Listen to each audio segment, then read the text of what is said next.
very fun guest that we have today.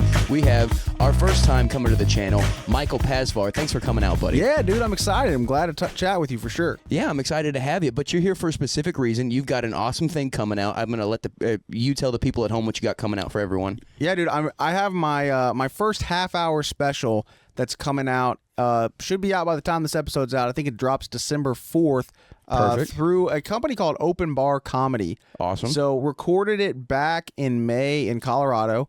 So they produced it. It's gonna be. They have a lot of really good comics on there. They produce about I think it's every week they drop specials. Yeah, so you were just telling me it was Steve. Who did you say? What was Steve Hurst?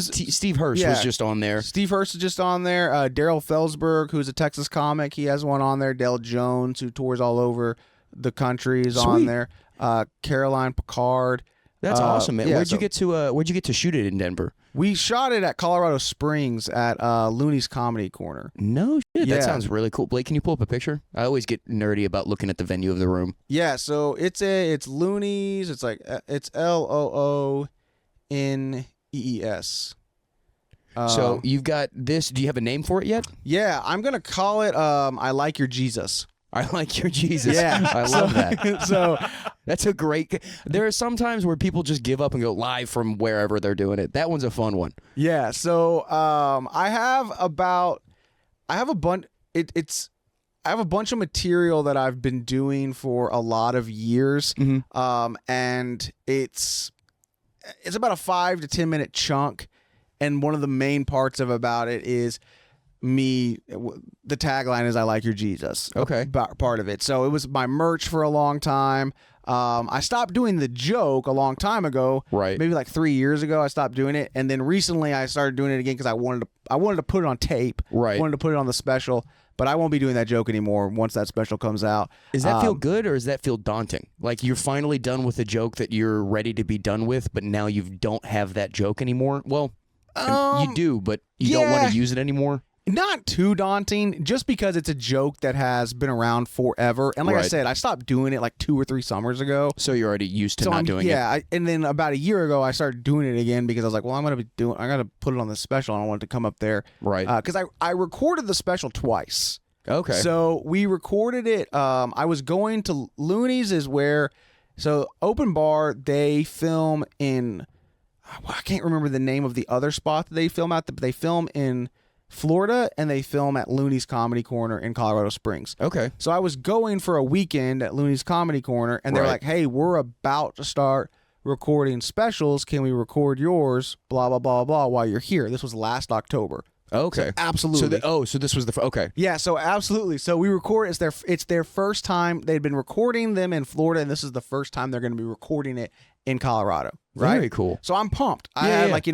I had a good set. I was very excited about it. They told me it would be out probably like March, April-ish, right? So I booked all these like shows in all these little towns around Texas, right, to tour that out. Yeah, to kind of like promote it and everything like that. Hey guys, go watch this thing that's not going to come out. And then like February-ish, they hit me up like, hey, the audio messed up. Oh. Right. Right? Because, like the audio didn't sync up correctly. We've got to reshoot it. And I'm like, well, now I'm going to Big Spring, Texas, and San Angelo, Texas. Yeah, let's do a redo. Right, yeah, of all this stuff. It's like even like at those shows, I'm like telling the audience, I was like, I have this special that I was supposed to be promoting. That's why I'm here on a Thursday night, not seeing my family, but we're still going to have a good show. So then we reshot it in May.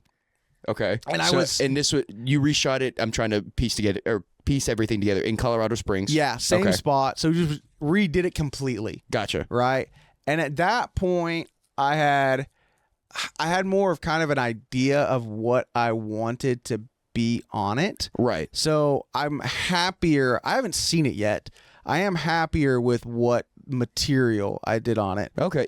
Did you change? Like, did you take out jokes, or did you just like kind of refine jokes because you had a little more time with it? I took out some stuff. So there was some things that I had put originally on it that I was like, well, I don't think I want to burn that yet. Gotcha. So, because here is the problem. Here's the exciting and the nervous part about the special coming out. Well, right. Once the special comes out, I don't want to do that material, right? but I'm also getting booked to do 45 minutes pretty often. Most of the time, Right. I'm doing 45 minutes or 30 minutes. Very rarely am I doing like 10, 15 minutes anymore, unless it's just like a show around town that you're doing to like do some warm-up stuff. Pop in just to, yeah. So I can't just not have material. You know what I mean? Like, because once it's got to be, once the special comes out, I'm not doing that material anymore. Right. I got to have new stuff out. So I kind of rethought the idea of some of the stuff that I wanted to do. And so that way I would have like good stuff already to be able to perform. If that makes sense. Yeah. So when you had this and you stopped, or you had to start working on something new, did you already have the start of what you were going to start working on, or did you have to cut from scratch? I had an idea. So I want to record another special like a year from now. Very cool. And I've had the idea. It's like more of like a cohesive like storytelling type. It's comedy, right? But it has like a theme throughout the entire 30 to 45 minutes of this next thing that I want to do. So that's something that I have been working on for a couple of years, but just like writing like small chunks. And I think I pretty much have that complete now. That's awesome, that's man. what I'll be working on as I'm doing. You're going through your own domino effect. Yeah, trying to see what happens from that. So I'm excited about that because that was scary. I ran that first all by itself with nothing else for the first time at the end of August, and I like almost chickened out. Like I was like, no, I'll just as I was like showing up to the club, I was like, I don't want to do this. Like I want to do my stuff that I know that works. Right. I don't want to abandon everything. So I've done that a couple times, like where I'll force myself to be like, all right, Paxton, you can't just keep talking about things you have no reason to be talking about. Talk about something you know. And like I've done a couple times where I was like, well, you have depression. Talk about depression. See if you can try and make that fun because people can relate to it. And then you get upstairs or up on stage to do it. You're like, taking fart jokes. That's all. Never mind. I'm taking a backflip out of this. I walk too heavy to this. But so you've got this coming out. You've got.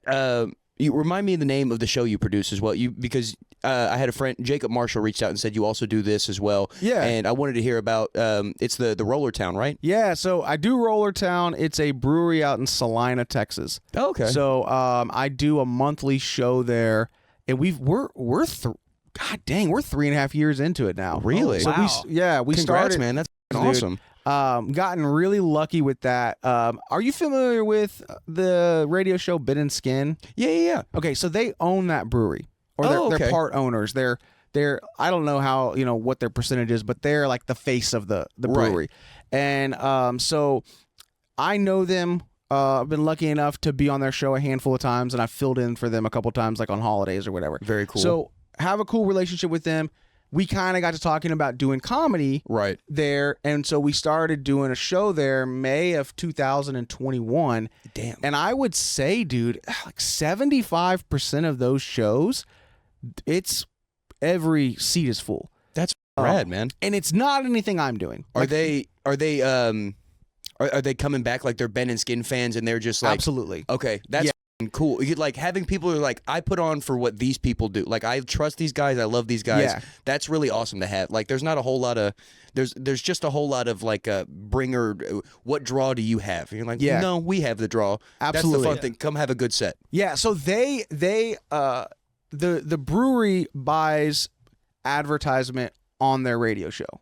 Oh, right. Genius. So they always are promote, because if they don't buy advertisement on the show, they legally can't talk about it.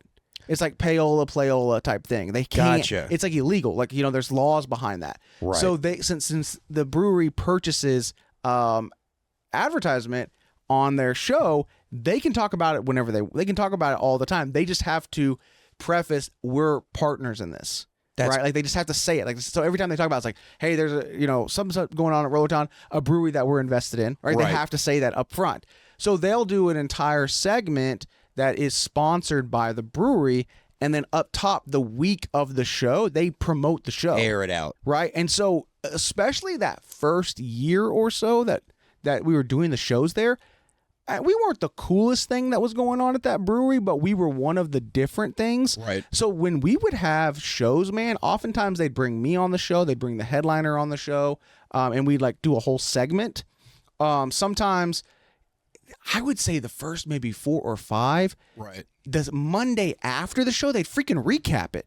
That's great. They'd be like, "Ooh, Paul Varghese was there and he was talking about this one guy." And they would be like talking about something like that. They'd be talking about something that the headliner said, something that the feature said. And they were just like, "Man, the vibe there was amazing." So it's been a really cool experience. That's so great. There's not even people that do that for their own comedy clubs. I'm not naming any names. But I'll go on a Facebook page and you're like, "Man, you got shows tonight. How are you not producing anything?" Yeah. I've got a show that I'm putting out in a cow pasture and I'm putting it all over Facebook. No kidding.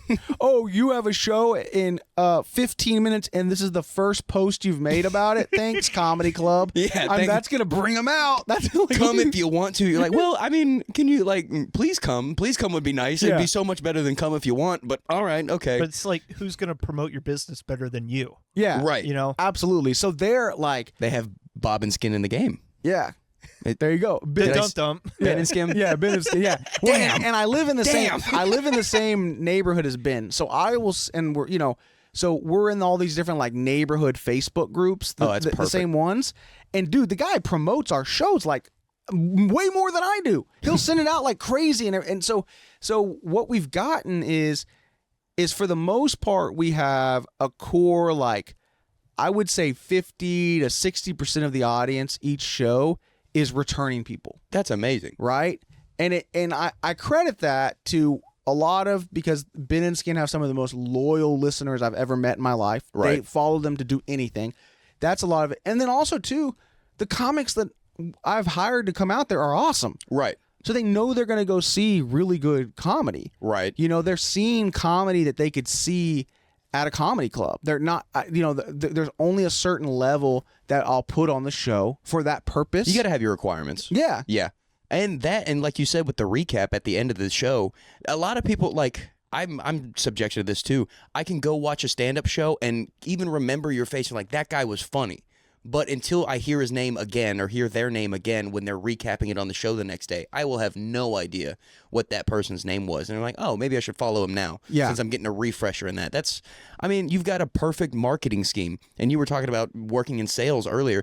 That's the perfect way into this. You know exactly what you need to do, and you don't even have to do it at this point. They do it all. They do most of it, they're super appreciative and they want the show to be really awesome. Like they the first couple of shows, we had like some rinky-dink sound system that I borrowed from another comic. It just and happens. they were like, and they, or whatever, and they were like, "Dude, what do you need to make this sound better?" I hit up one of my buddy who's a sound engineer. That's what he's, his job used to be to set up sound systems at like auditoriums and stuff for high schools. Oh, he was a tech roadie. That's so cool. So I sent him. I was like, "Hey, here's a picture of the place.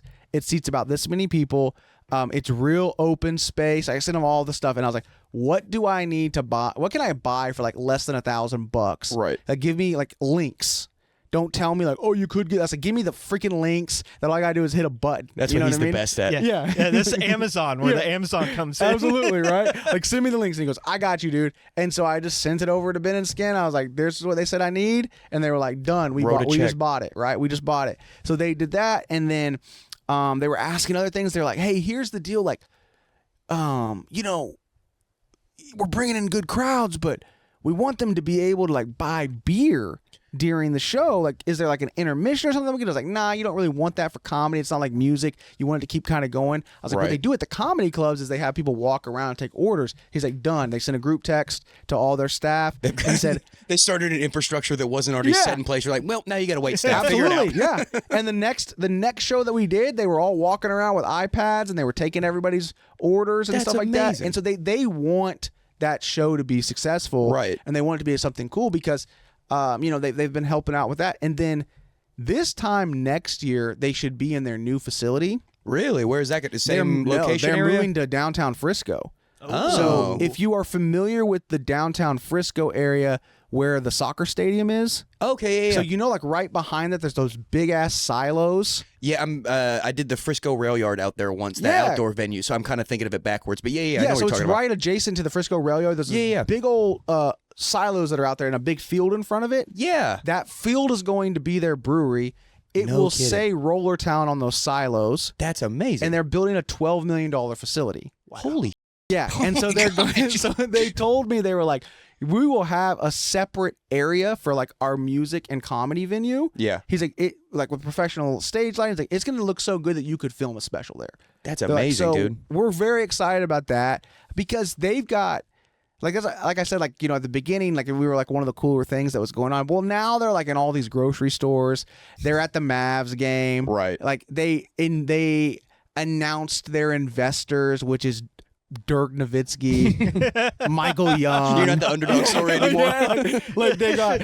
Welcome to our underdog story. We got Michael Young and Dirk, who both have statues. So, Dude Perfect is part of it now. Like, so they've just kind of like gone nuts, Right. You know. So, and it's great for them, you know. And we'll get to in DFW comedy, we'll get to.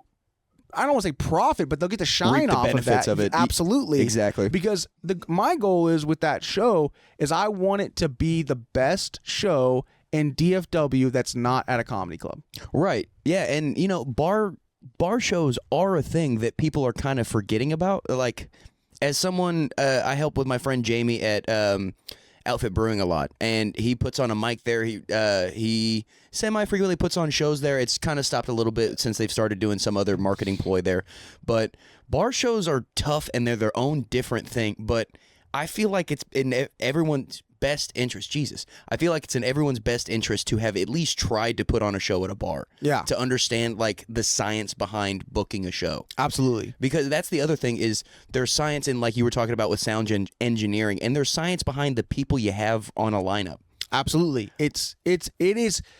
You cannot, and like comics out there, that if you are booking your own shows, Maybe don't book your friends. Maybe Yeah. maybe your friends aren't that great. absolutely, Yeah. like don't get feelings involved. Have your standards and stick to them, because that's kind of I have these like rules of my booking, and I tell people that. They ask me, they're like, "Hey, I want to get on your show," and I just have like a standard thing, and I'll just say it on the show. What it is for my headliner, I want you to at least be featuring at clubs on the weekends, Right. full weekends. I'm not talking about like, oh, you featured on a Wednesday night. I'm saying like comedy clubs book you on full weekends as a Regularly, feature. yeah. Yep.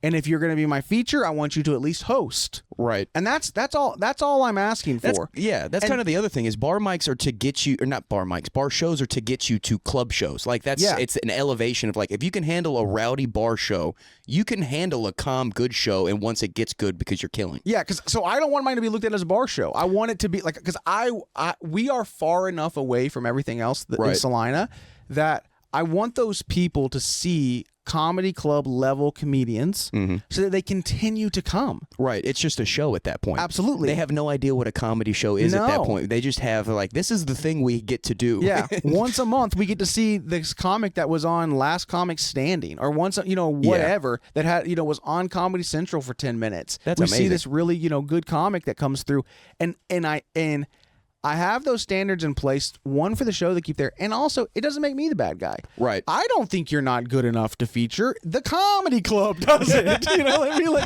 Like I told them what to say, Yeah, but yeah, no, I think, and to bring up his name again, I think Jacob Marshall stole that from you, because that's how he does Fort Brewery, which I've been hosting and helping him with of late, and he said, you're like, this is your best bet, because if you have a set of requirements that you never break, you've never broken it, so no one can get butthurt about it. Yeah. And I'm pretty sure he said, I stole this from Michael Pasvar. It's the only way that works. Like, otherwise, you're just booking friends and something happens. I've broke it once. It's And your it was show. a bad idea. Yeah. It was like literally, like as I was sitting there, I was like, "Damn, Michael, you came up with this rule for a reason. Right. This was a bad idea, and it didn't go terrible. But as I was sitting there, I was like, this is the deadest I've ever seen this room.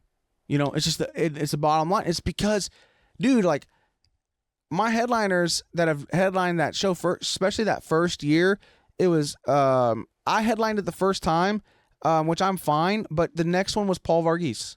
Great The comic. next one was Alfred Kayanga. The next one So was funny. like, you know what I mean? These are guys that have not just been like, oh, they were auditioned for Last Comic Standing, so they put it on a credit. No, these are guys that have had 30 minutes on Comedy Central. Right. They don't have the fake credits as seen on this. You're like, I was in the back, but you can see me on there. Yeah, these are guys that have been on Showtime and stuff like that. Like they have real credit. Their job is to do comedy across the country. They're not a semi-professional hobbyist anymore. Yeah, absolutely. And that was another thing I was going to say in that, and I mean this in the best way possible. It seems like with Ben and Skin, got it right that time. With Ben and Skin, you have the best thing that you could in that you've got hobbyists that really care about comedy, and it worked. Yeah. Because sometimes it doesn't work, but you've got people that care about it, and it's doing successfully, so they get to continue to. Because the thing is, they wouldn't be doing all this stuff if they weren't excited for the show too. So like, that's a testament to them. That's a testament to Roller Town. It's a testament to you. It's a testament to the DFW comics. It's like once you have one good step, you're running like right foot, left foot, and then you're going. Yeah. And I'm not gonna put that was another thing too. When I came to myself, I was like, okay, I obviously want people to come back to the show. That's reason number one to have the standards. But reason number two is they're talking about the show on one of the most popular radio shows in the city. Yeah, you know what I mean. Like radio's not that dead. Yeah, you know what I mean. So I can't have them talking about and come see Jim Bob who's done 6 open mics. You know, and then their crowds are coming because there are people that come to that brewery that don't live down the street. They're driving 20, 30 minutes sometimes to come, and sometimes for that show. Right. And so if they're going to do all of that, I want them to see a really good show. That and word of mouth is the biggest and best marketing you could ever have. I could go and do all these Facebook marketing ploys. I could put my posters up everywhere. I could bark like I did last weekend and look like a fool. But your friend saying I had a good time here and I got drunk and it was fun, 13 more people are going to come. Absolutely. Yeah. That's your best bet. And you say you have 60% of returning crowd probably. That's the best because that means you got 40% of new people that get to come in and tell everyone else. And that never happens. 60% of the crowd coming back. Like the only other person that's been that's told us that, and shout out to them, is Vinny Corrales with Cowabunga. For sure. Yeah. And in the same way that's both you and him have said that and have proof that everything is working. Like when Vinny was on, he said they had to turn away 60 to 80 people because they oversold. Is it Vickery Park? I don't know. Fillmore. The Fillmore pub Plano, across the street. Yeah, I can't ever remember. But it's unheard of. As someone who just put on his first solo show, I got 20 people. I was like, I did it. Yeah, dude. Hell yeah. We had one show. Ben wanted to do his birthday party. He wanted to do a birthday party show with comedy, and this was like 3 years ago. And it was there was too many people. Too many comics or too many people. Like the crowd was out of control because like half the people there were there for a birthday party. The other half wanted to watch comedy, and it was just packed. If you get an opportunity to go out there before they move to see like the original Roller Town, because I don't know if they're going to keep it or not. They haven't decided yet. Right. I've seen different things on social media about it, but it's not big, and we probably had 200 people in there. It was to just the like rafters. and people were just like talking, having a good time, and I just bombed. Like I just bombed. And they've got all these like former athletes that are like investors in it, like and like Torrey Hunter's there. Right? You know who Torrey Hunter is, right? I had you on fantasy baseball. Yeah, Angels and Twins, Minnesota Twins, right? And so like he was in the back, and I was like trying to get the crowd like chill out a little bit because it was me and Paul were doing a 2-man show. So it's like I don't want them talking through Paul's set, right? Right. So I was like, my set was like ending. I only had like 5 minutes left, so I was like, I'm not really worried about what's going on with me anymore. So I was like trying to get the crowd, and so I was like, everyone just needs. I said, well, y'all aren't gonna be talking when Paul Varghese comes on this, like, right? We're gonna respect him or whatever. I was like, I'm talking to all of us. I'm even talking to you back there, 5-time MLB All-Star Torrey Hunter. I was just about to say. At that point, I'd be going, Torrey Hunter's laughing. Yeah. Fuck all of y'all. Torrey Hunter's laughing at my jokes. I was like calling him out or whatever, and I was like giving all of his stats. It's like fringe Hall of Famer Torrey Hunter. And then afterwards he goes, like, hey man, I wasn't talking. He was like, I was trying to watch. He's like, they were talking to me. I didn't want to talk to them. And I was like, all right, dog, my bad, man, or whatever. I would have been so scared if he walked up, fringe Hall of Famer. You're like, sorry. First ballot, yeah. I'm sorry. But yeah, so like, whatever. But the show's been cool, man. And I think this scene has a bit, like, with Cowabunga is really cool. I think Dead Good is doing a lot of good stuff too. I don't want to leave anybody else out. I can't think of anything else off the top of my head. If you've got a production company, thank you for what you do. Yeah. That's what I'm going to start saying is that's my biggest thing is I like putting on for the people that put on for the scene, because at a certain point you could be one of the best comics in the scene. If you have nothing to come of it, people won't look at it. Like you got to show that you're doing this for the right reasons. Like, yeah, I didn't start this podcast because I thought this podcast would go anywhere. I started this podcast so people would find my friends, people who I found in my scene funny.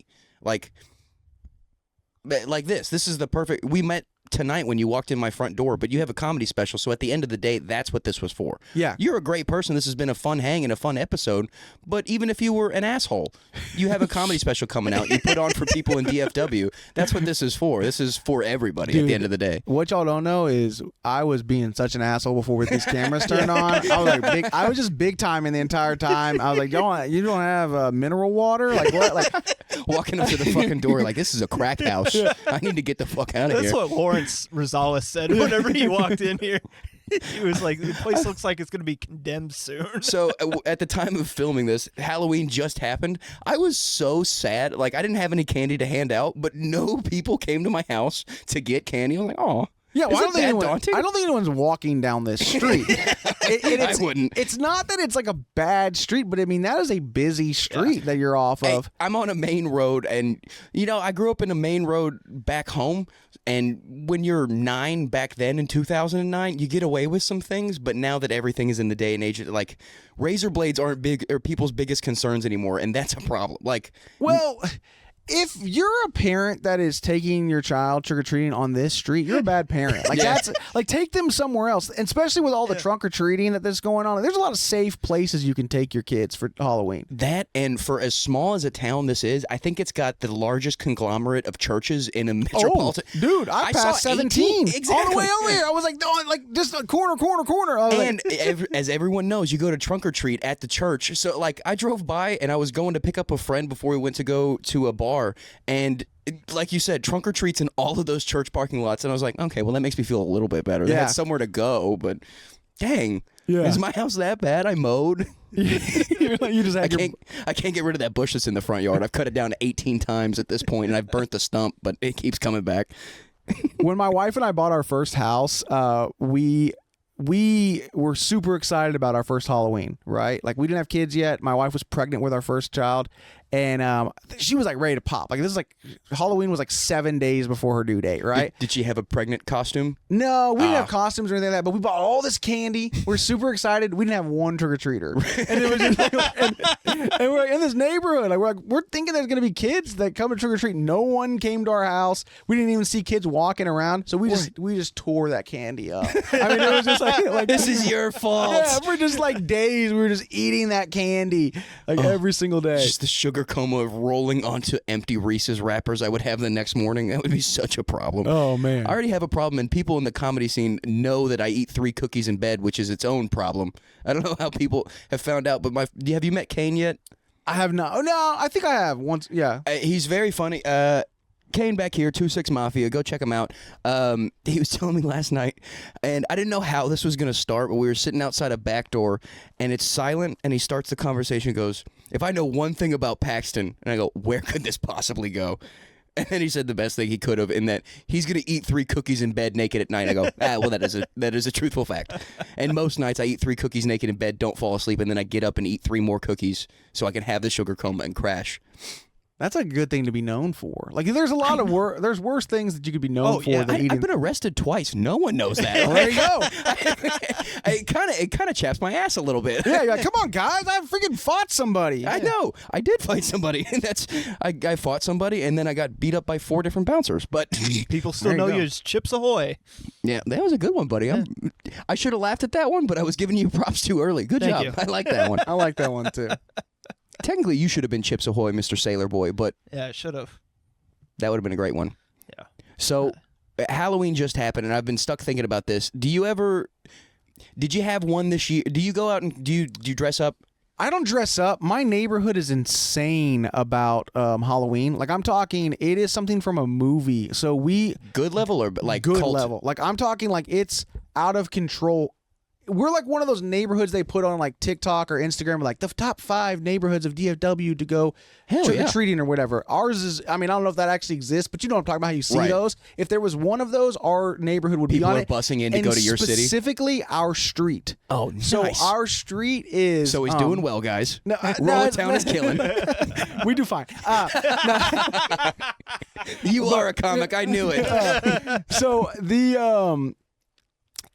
our street is they block it off. Like they bring in the the cool. closed streets. Yeah, they make a full block party. Absolutely, and they block it off, and our street kind of wraps around. So it's a big street. It's a long street, and there's people grilling hot dogs, giving out margaritas, giving out wine. That's awesome. Jambalaya. Like you can have like a full meal while you're walking around, and nobody, like no one comes to your door. We all sit in our driveways, and we have like tables out. That's kind of how it was. Come by, and there's just, I mean, we probably, if I had to guess, we probably had about 3,000 people that came down our street, at least. Jeez. I mean, it was nonstop. We run out of, I mean,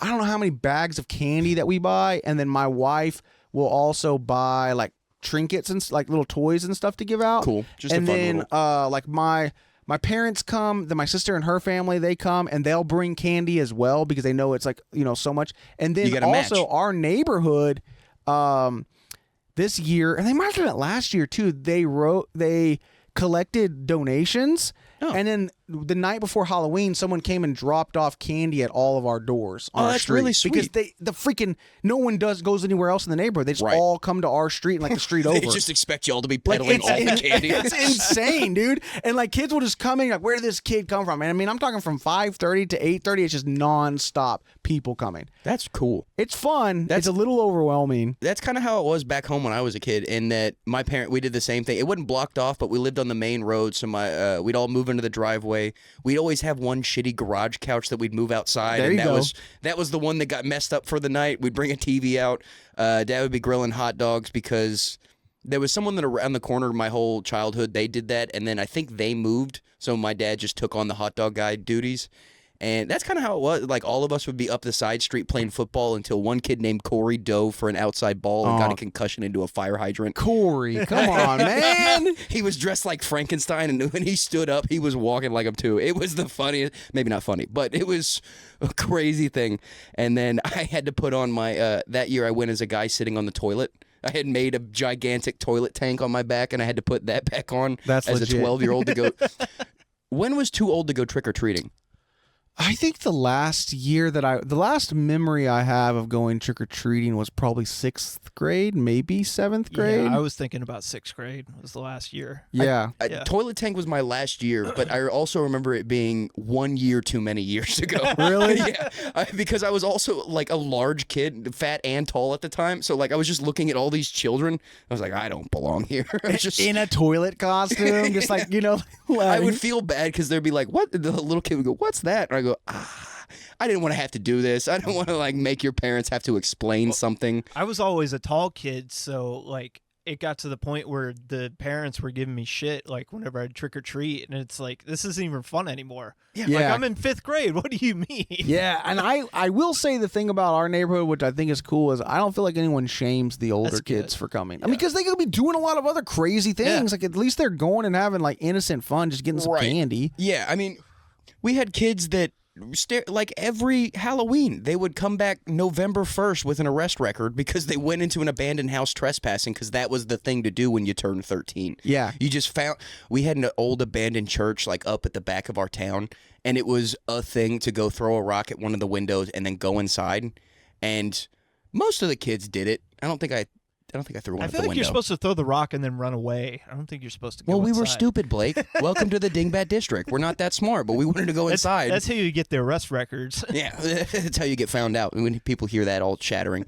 But, I mean, did y'all get into like any of the Devil's Night when y'all were going through Halloween? Did y'all do any of that stuff? No, I was a pretty good kid. I mean, I didn't do a lot of like pranks or anything. Like I didn't devalue people's property. Like that we never did that. We did one thing one night. Our thing became, because we were the dorks, so we would go find a Red Box. We would go get cheap Walgreens candy, and we'd go find the worst scary movie they had on tap, which I think Shaun of the Dead, I must have had a $5,000 budget, which is something I'll come back to. But we watched that one night, and on our way back, we bought a thing of forks and a thing of Fruit Loops. Did y'all ever do that? Like fork somebody's yard or Fruit Loop someone's yard? I know what it is. Never did that. You know, TPing was big. I don't know. Is TPing over with? Because I don't ever see it anymore. I think after the COVID scarcity, everyone stopped. But like, I always felt bad for TP. Like that's just things you have to pick up. Like after it gets wet and all gross. And I think kids just don't go outside anymore. Like, have you heard that comedian making the rounds where he was like, when's the last time you saw a kid with a cast on? Oh, they don't go to my kid's school because every day there's a kid on crutches, something. What'd you do? I fell off a curb. My daughter will come home and she'll be like, so-and-so got a concussion. So-and-so broke their arm. And I'm like, dang, what goes on at y'all's school? Why is everyone injured? What are y'all the Cowboys? Like, why is everyone so injured at your school right now? Oh, man, the Cowboys. Dude, are you a diehard Cowboys fan? I am unfortunately a Cowboys fan, but the diehardness has it's just died kind of very subdued. hard since. Yeah. And it's really just been kind of a slow thing over the last like 10 years maybe. I think what it is, I realized that once you become older than all of the players, it just kind of feels weird. It does feel weird, and I mean, it doesn't help that we're bad. Yeah, and it's just so I'm 38. So my elementary years were the Super Bowls. The 90s Super Bowls. You had a reason to like the Cowboys. Yeah, so they win in second grade. No. They won in first grade, second grade, made it to the NFC Championship game, lost to the 49ers in third grade, fourth grade, won the Super Bowl. So they won it, so mostly elementary school, they're amazing. Right. And then you just go through a lot of media. 30 years, 28 years of just averageness. And it's so frustrating to experience it because you're sitting there and you're watching it and it's like, they're always just right there.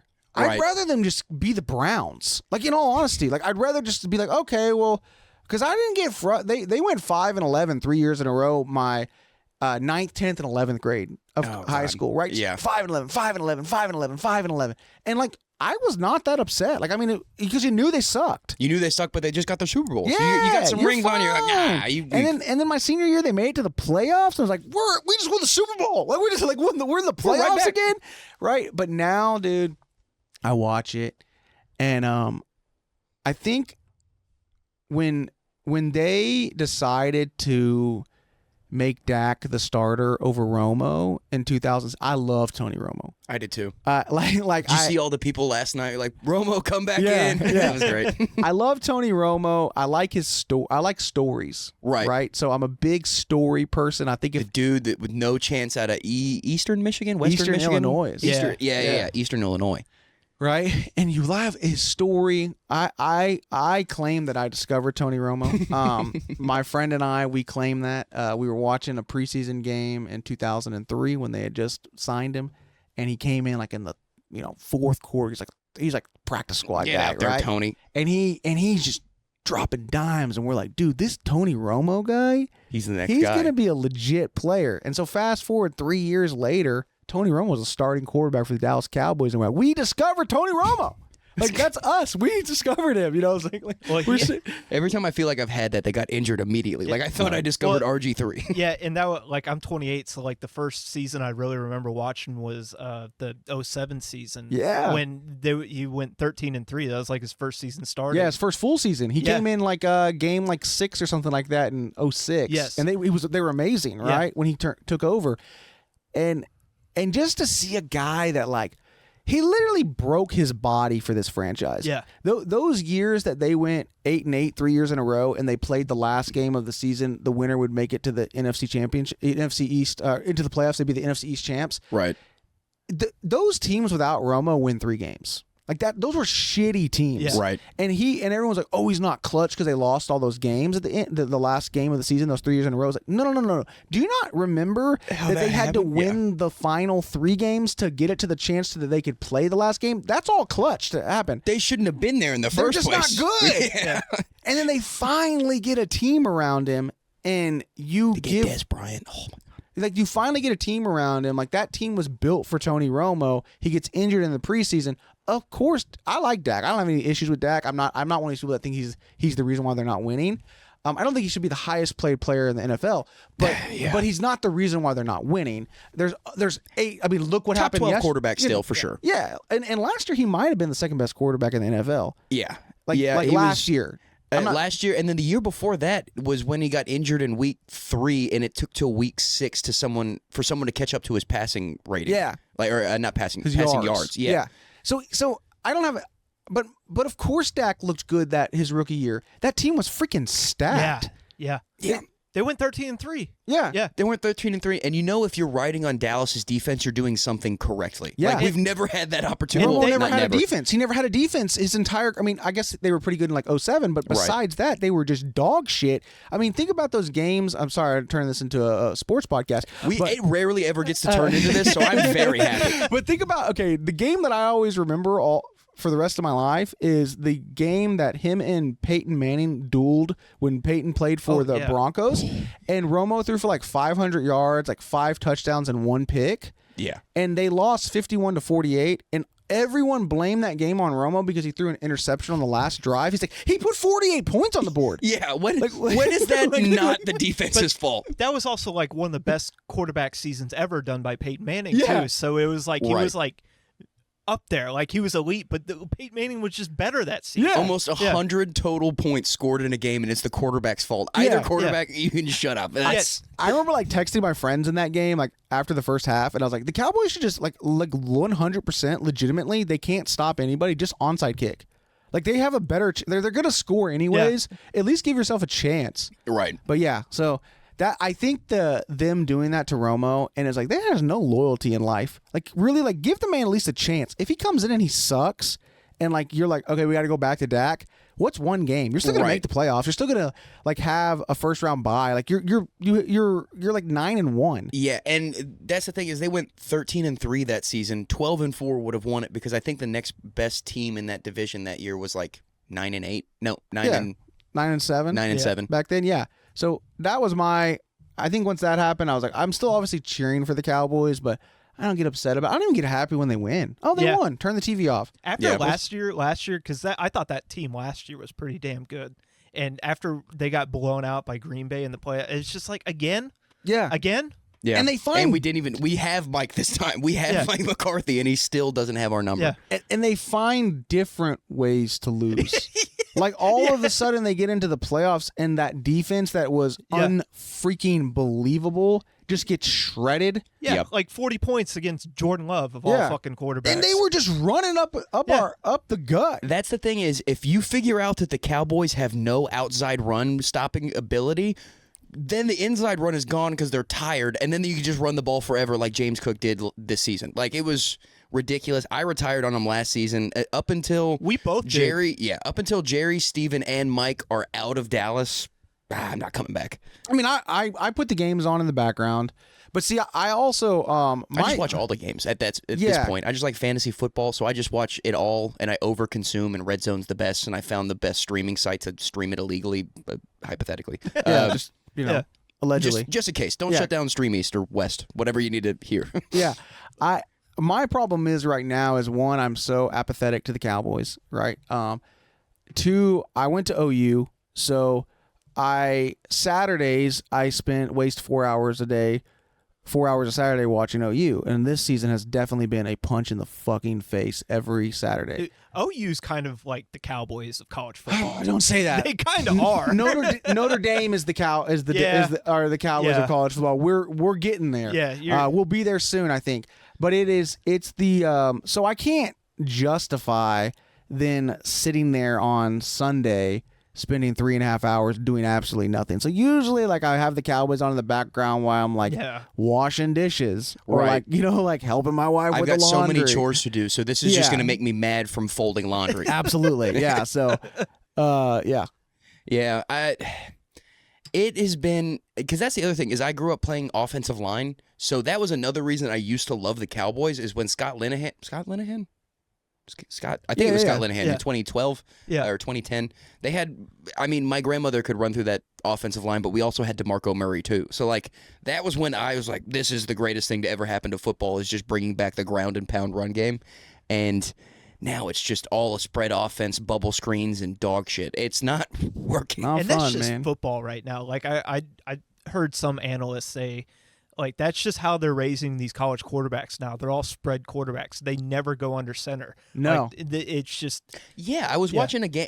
I don't watch a whole lot of college football. It was never a big thing, and I went to Tarleton State, and not good college football college, and it is now like I was listening to a game Saturday, and he's like, "Oh, he's going under center. This is his first time." And I looked down, and it was like the fourth quarter. I was like, "How was that possible?" Dude, I about broke my TV on Saturday because OU went for it. It was, I think it was fourth down or it was third. It was fourth down. It was fourth down like a foot. Okay, it's fourth down a foot From the shotgun. and your quarterback is 6'4". Just Fall over. That's the other thing is you don't have to sneak. You just have to timber and go. Literally, Tom Brady made a career out of it. Like he obviously, he was great at other things. Obviously, he's amazing. He's the greatest quarterback to ever live. But he would get like 3 yards on a QB sneak every single time. His awkward ass body would just fall forward, right? And it's okay. So let's line up in shotgun 7 yards or however far that 5 yards. But it back, needs a running start, right? 5 yards So back, do the defensive linemen. and hand it to a running back so they can run and then tackle you 3 yards behind the line of scrimmage. When all you had to do was line up under center and just sneak that bitch. Yeah. Oh, I mean, I bet that bites at Pete Carroll every day. The fact that he didn't even hand it off to Marshawn Lynch or even go with Russell Wilson, an athletic quarterback, for a quarterback sneak into the end zone in, what was that, 2015, 16? Yeah, 2015. Or it Yeah. was, yeah. Malcolm Butler, some no-name free agent from the season, saved the Super Bowl. that was one of the best Super Bowls That I've was ever a great watched. Super I Bowl. remember watching that live. Like, holy shit! I think have you ever been to Chewy's Mexican restaurant? Yeah. There's one. I think I ate all of their creamy ranch jalapeno dip in one night at that Super Bowl.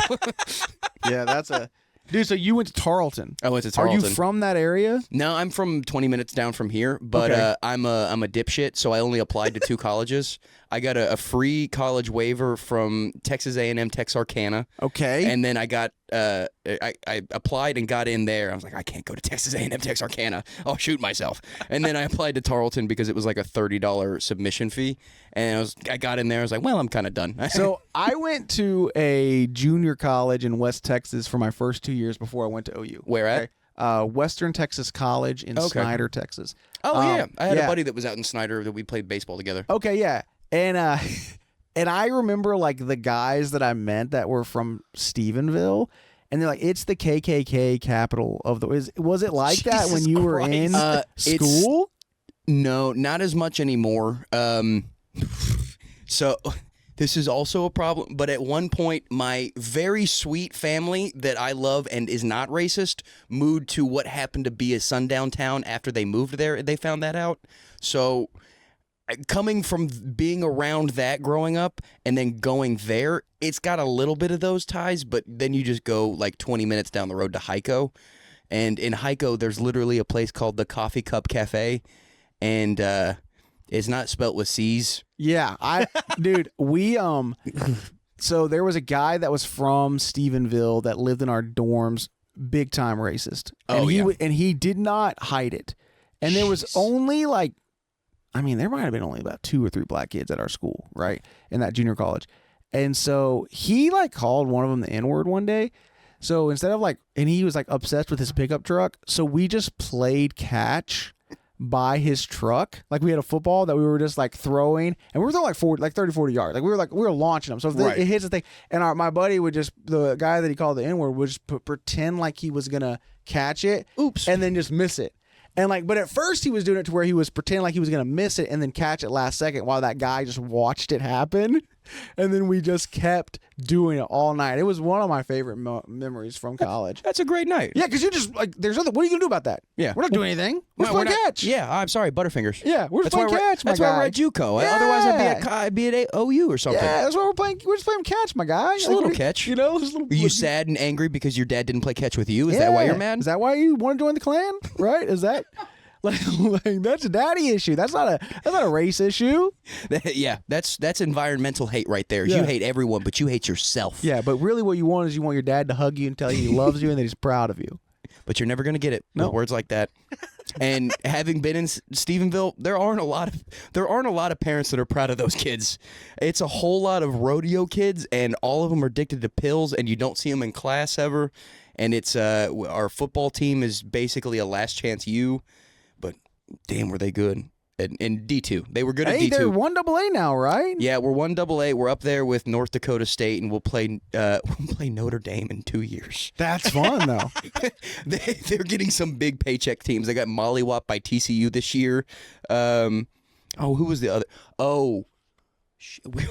In like 2027, we were scheduled to play Alabama, and I had a buddy that's still like really big into college football. He sent me that after Nick Saban retired, and it was just like, thank Christ. Yeah. Because he goes to all those games still because he's got nothing to do. He's out near that area. So tailgating is his life at this point. And he goes, I don't think I'd be able to go to the TSU Alabama game. I would go to that. That's kind of cool because it's going to be in Tuscaloosa, right? Obviously, they're not going to come. They're not going to come to Stephenville. No, we are getting a new stadium, but it's still not going to be Tuscaloosa. Yeah, there was a well, you saw Abilene Christian is the same level, right? Yep. And they should have beat Tech this year. Abilene Christian used to put us through the ringer. We beat them a couple times, but them and SFA were sneaky good. Yeah, well, Abilene Christian has had a handful of guys that have been like contributors in the NFL, and they all came from like one season. Because one of my buddies played quarterback at Southeastern Oklahoma State, which was in this. I think they used to play Tarleton too. Right. That when they were D2 still, they were all in the same conference, and he had to play against those teams that had like 3 or 4 NFL guys on them. One of them was Daniel Manning, if you remember that name. He played for the Bears. He was like a badass safety. See if you can look that up, Blake, because that does sound familiar. Yeah, Daniel Manning. He was probably at ACU like in like 2007-ish. Badass safety.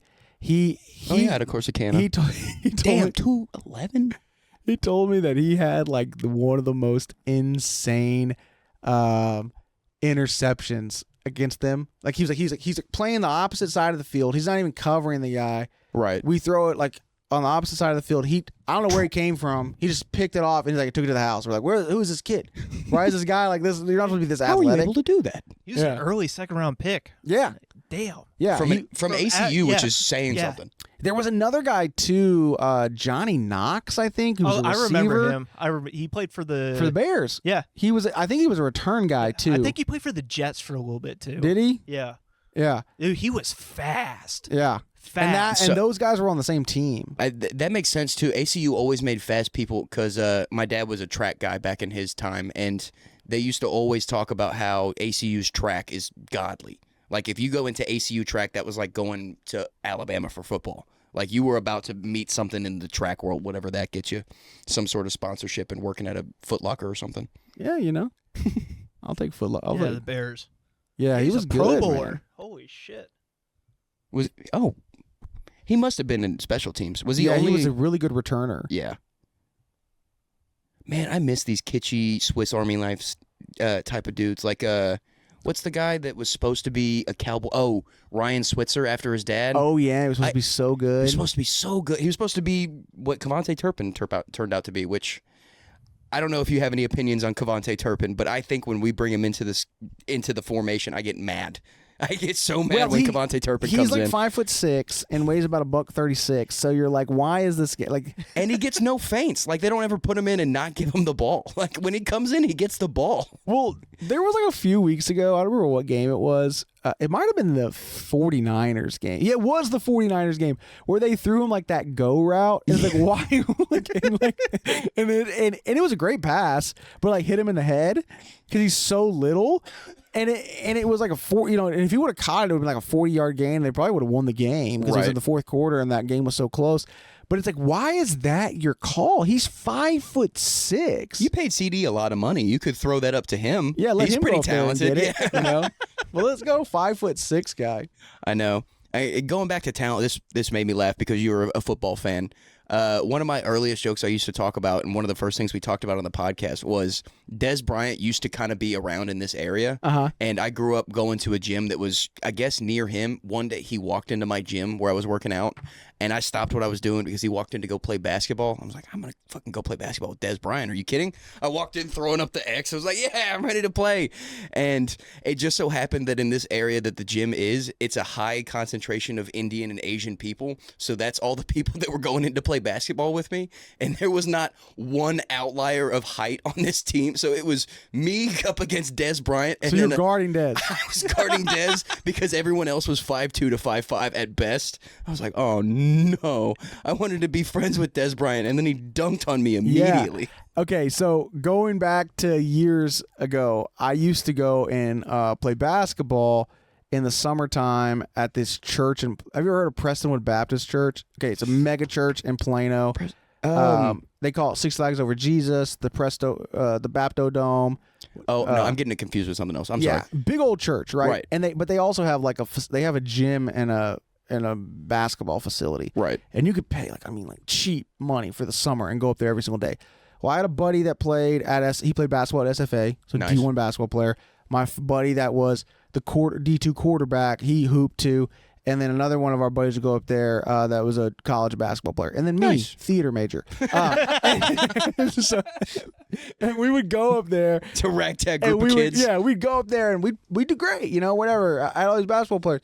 And, I mean, guys, it was like one of those games that I probably would play in now. It was like a bunch of guys on their lunch, like business guys up there. Well, one day, this is summer of 2006, okay? So Romo comes with him, Terrence Newman, and Patrick Creighton. Oh, Jesus.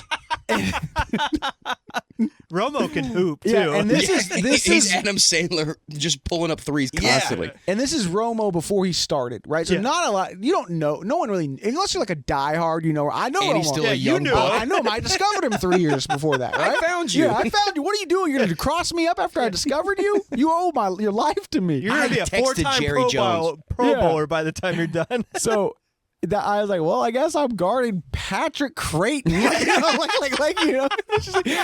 into the defensive Size him up. stance. I don't know how. Yeah, they were throwing oops to each other, and it's just crazy because they don't look that menacing. Right. Well, for those positions, that's a DB, a smaller receiver, and a quarterback. They're not like huge. They're just in shape dudes at that point. And especially too because like I told you, I'm like going with college athletes, so those guys are just they look the same as them.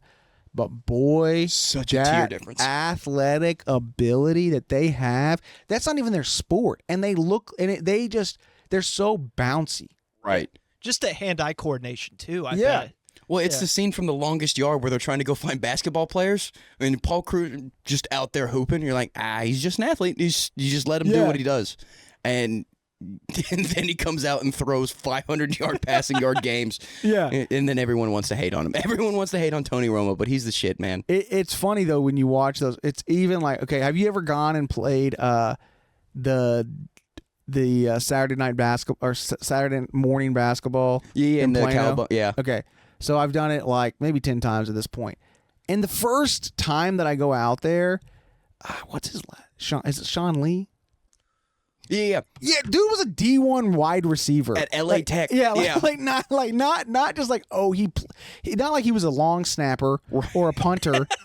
Right, he's a freaking the twitchiest position. He was I think he played DB too. I know he was a receiver for sure. I knew he played defense. I didn't know and he I'm played like, receiver. Why is he guarding me? Why I am the second oldest person out here. Why is he not guarding the 22-year-olds? I can't even jump anymore. I don't know what it is or what I have on these people, but I got in early into not having to try there. So I'll switch with Vinny. Like I'm guarding Vinny and then I'll lean into him and be like, hey, we're not trying. I'm only going to pass the ball and you can shoot whatever you fucking want. Like, I don't care. It's 10:30 in the morning. I'm coming here from my first workout this morning. I just want to have fun. Then people are yelling at me and trying to rip my arm out of its socket again.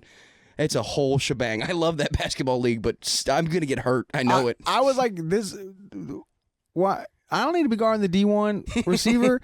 And I remember my whole goal that day was I don't get embarrassed. Don't get dunked on. Don't fall down.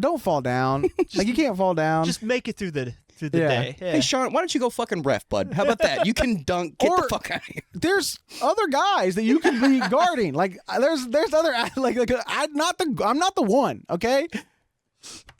There's this dude named Cheese there. Have you met Cheese? Yeah, I know Cheese. Yeah, dude, he comes to Roller Town. Yeah.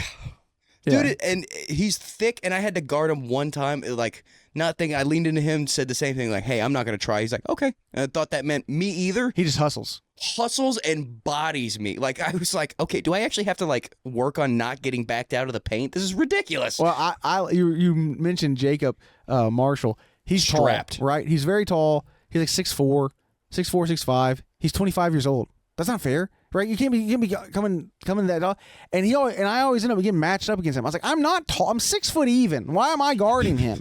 and my thing is like, give me someone that's like 5'10". All right, give me someone that's 5'10", 5'11", and I'm gonna bully them in the paint. Like I'm gonna put these big ass shoulders in their chest. That's gonna be a problem. I can't bully someone that's 5 inches taller than me. That doesn't work. Come on, man. I'm older. You gotta if I'm older, they gotta be shorter. Absolutely. Or give me just someone that's gonna be a little bit lazy. Just like the comedy shows, you need some requirements, man.